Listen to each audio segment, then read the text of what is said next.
What's up, guys? Welcome to Daily Dose of Reddit. This is your host, Zach, and today's subreddit is r/TalesFromRetail. This story's called, I Get to Scare a Thief. I used to work as a retail supervisor for a hospital hotel for years. I got a lot of stories during that time, but this is one of my favorites. The first time we see the person in question, he was grabbing a tray and heading over to the soup bar. I remember distinctly that he was wearing a very bright, memorable Hawaiian shirt. Was it me? I was working the register, so I had a pretty good vantage point of most of the area customers would be, which makes it easier to keep an eye on everyone and everything. The man came up with his tray of soup, staring straight ahead. Worried he would pass me and forget to pay, I said in my winning customer service voice, "Hello, sir." He kept walking. "Sir, you have to pay for that." Still no response, and he didn't even speed up his walk. "Sir, sir." Being a woman on the shorter side, there was no way for me to stop him, so I picked up the phone and dialed security. The man decided to walk out into our courtyard, which just so happened to not double as an exit. Security came to me, asked me about what had happened, then went to go talk to the individual. He ended up being escorted off the premises, and we thought that was that. Just a very bold thief.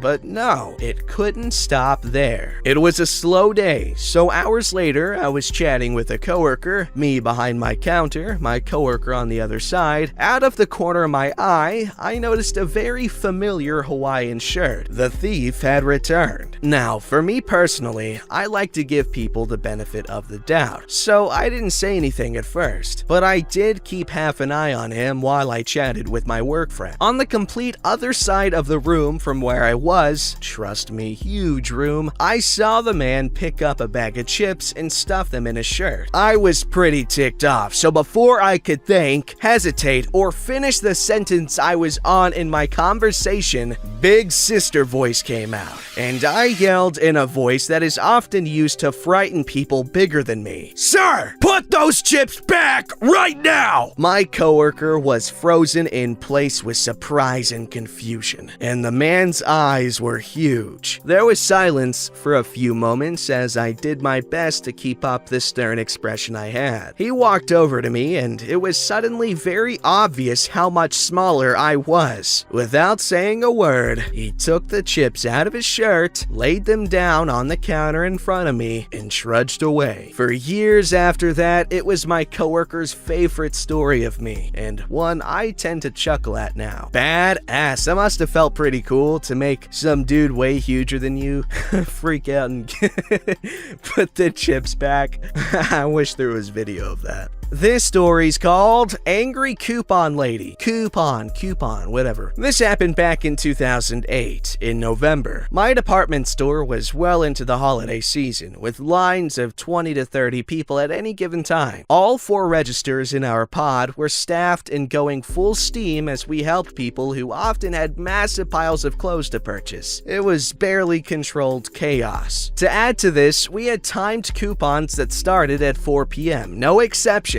On this day, I arrived for my 4 p.m. shift to a bit of commotion. I could hear and see a rather unhappy woman as I stepped off the escalator. She will be Confused Lady. Confused Lady was right next to the counter, getting in the way of the other customers. She kept refusing to leave and snapped at anyone who made her step back. I moved closer to relieve a coworker, and Crazy Lady.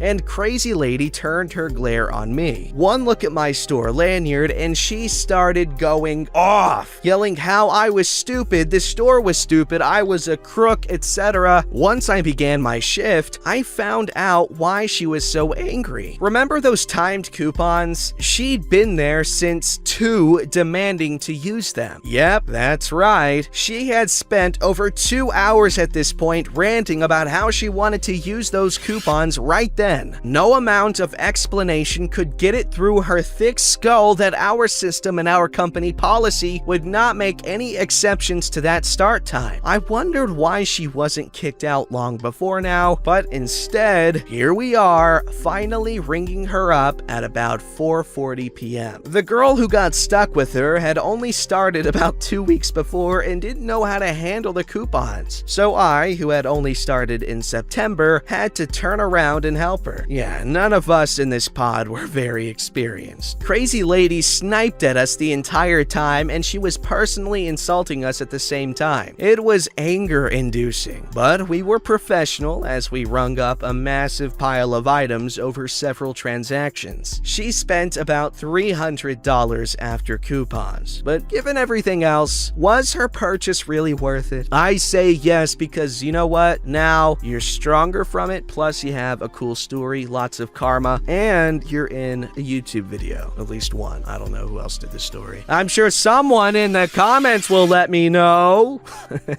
Alright, this story's called, "That is the most ridiculous thing I ever heard." New South Wales has very strict RSA laws, which are Responsible Service of Alcohol laws. If you're selling alcohol and you screw the rules up and you get caught, you're about to lose your job, lose your qualifications to sell liquor, catch a fine, and the people you work for catch a fine too. I was working at a large chain that sells alcohol. RSA is something we deal with daily. Someone comes in Saturday who's clearly been drinking. Nope, can't sell it. Usually they chuck a temper tantrum and we have to write an incident report. Gonna be honest, most of the time I refuse service because someone's left their ID in their car. I let them run out and grab it, and I'm pretty sure that on paper I'm supposed to write an incident report and refuse service anyway, but screw it. Managers never bothered me about stuff like that. We get a lot of drunks that just got thrown out of the pub coming to get one for the road. Usually very thankful, security turns them away at the door. We get a lot of kids who pretend to get offended when you ask for their ID. We get kids who think they're smart by coming in as a group and thinking we'll process the transaction before we check everyone's ID. As a rule of thumb, I turn away anyone in a school uniform, ID or not. They can't prove they're not buying for anyone else, and I'm not gonna chance it. I know there's no law, but our state has the strictest laws and the most arbitrary enforcement, so yeah. We also get kids who think we weren't their age at one point and don't know how to easily clock that you're using your older sibling's ID. We also get people who get offended when you check their ID on subsequent visits, led to my favorite customer interaction ever. You don't legally have to check ID if you recognize the person you're serving? If I could describe the look on that woman's face, it was like I just force-fed her salt and garbage. But that's not the story. Here's the story. So it was a Wednesday afternoon. A lady comes in that's very obviously old enough to purchase alcohol and very obviously sober. She grabs a case of beer and I don't even think twice. I go to scan the case and then she says, "I'm buying these for my son. He's turning 18 on Sunday." I briefly consider just letting her through anyway. Then I remember that we're in mystery shop time of the month, and it's usually around the time of day they come in. Then I realize that my manager is directly behind me. I literally have no wiggle room. "Sorry, can't continue the transaction. State law says you cannot purchase alcohol for a minor." "But he's turning 18 on Sunday." "Today's Wednesday." "That is the most ridiculous thing I've ever heard." On the inside, is it, lady? Is it? A several $1,000 fine and loss of my job if I'm caught continuing this transaction is not ridiculous to me. I actually knew that. I have my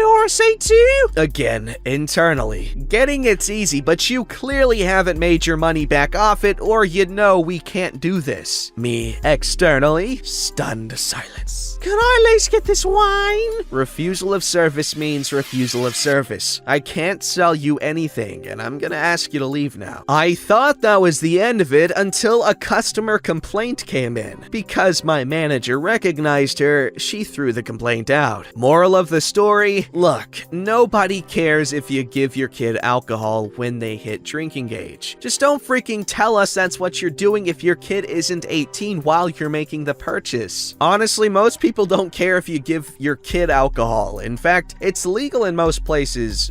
Even if you're below the drinking age, your parents still can give you alcohol within their own home or whatever. I don't know the specific laws, but I'm pretty sure in most European countries it's a lot more lax because drinking culture is way different. It's a lot more of a casual social thing as opposed to like a party thing, you know? Like, oh, we're not allowed to drink, so let's get drunk and party, man! Like, it's more acceptable, so it's less likely to be like a, ooh, guilty pleasure sort of thing. At least from what I've heard. But what do I know? I've never lived anywhere in Europe. Alright, this story's called Customer Intentionally Uses Broken Down Bathroom and Then Threatened to Sue. Happened around 2018 at the arts and crafts store I used to work at. The women's bathroom was notorious for breaking down every other week. For reasons that still elude me, the store never contacted a plumber to handle this. Only thing we were ever told was that the pipes were old or something. It was already bad enough that they never hired another janitor after our previous one retired, so the assistant managers were left dealing with bathroom cleaning on top of their additional responsibilities. Anyway, on yet another instance of the bathroom breaking down, floor was flooded. This time around, there were 3 rows of tape set in front of the door that also held up a very obvious sign saying in bold letters that the bathroom was closed and out of order. If you had to go in, you had to duck under the tape to then open the door.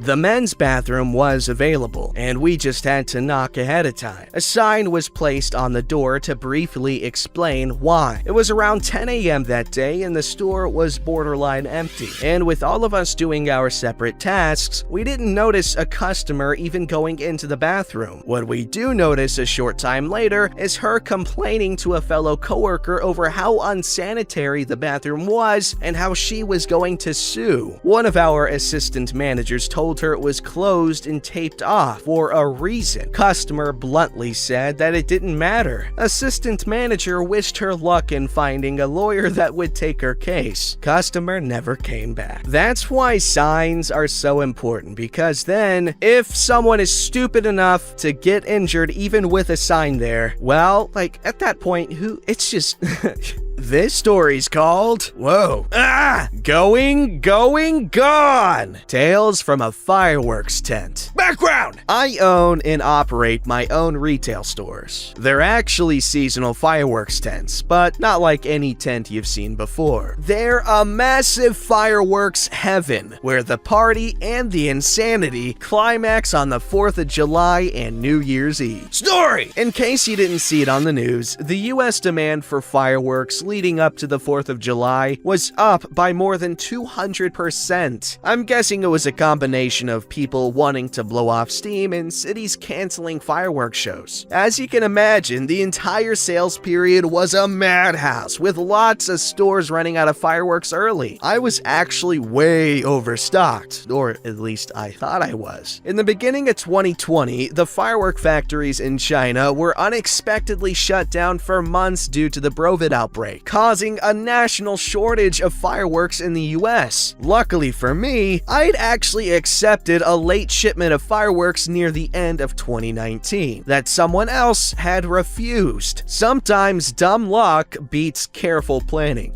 Nathan Drake versus Batman. I want to see that. Welcome to owning your own business. Batman would probably win. By late afternoon on the 4th, we were busier than I had ever thought possible. Apparently, we were just about the only place nearby with fireworks still on the shelf, and people were pouring in from all over. We were stocking as fast as we could, and some of our most popular items were quickly running out. I was bouncing around and trying to help as many people as possible when one of my employees flagged me down. He had some guys who were giving him a hard time, and they wanted to see the manager. I walked over and introduced myself to the two guys who were probably in their late 20s. They were immediately rude and informed me that they had driven over an hour to buy a specific mortar pack, and that I needed to make it worth their while. They insisted on a 50% discount for their gas and inconvenience. I straight up cry-laughed in their faces. Seriously, if you want a deal on fireworks, don't wait until the last minute when I'm getting absolutely hammered and selling out of everything. You see those boxes on the shelf? That's all I have left. The deal is that you should buy one now before they're all gone. Blah, blah, blah! I can get them cheaper somewhere else! Idiot, you just told me you drove an hour because I'm the only place that has any left. Blah, blah, blah! Seriously, as I watch the remaining boxes disappearing, you should grab it now if you want them. Blah, blah, blah! This other fireworks store always gives us a discount, blah, blah, blah! Gentlemen, as a woman grabs the last box in front of us, the problem has been solved. We're all sold out. Apparently, this kicked their stupidity into overdrive. One of them starts shouting and tries to take the last box from the woman who had just picked it up. I stepped between them and let them know that it's time for them to leave. They continued yelling at me and kindly offered to kick my ass and set the place on fire, getting the attention of pretty much everyone in the place, including the uniformed off-duty police officer that I hire for security. I told the officer that I was too busy to bother with them and to just tell them to leave. He ran their info anyway and let them debate life in the back of his car for 30 minutes anyway. I hope they found a store with sparklers and snaps left on their long drive home. Hey, sounds like OP had a good freaking couple of days this year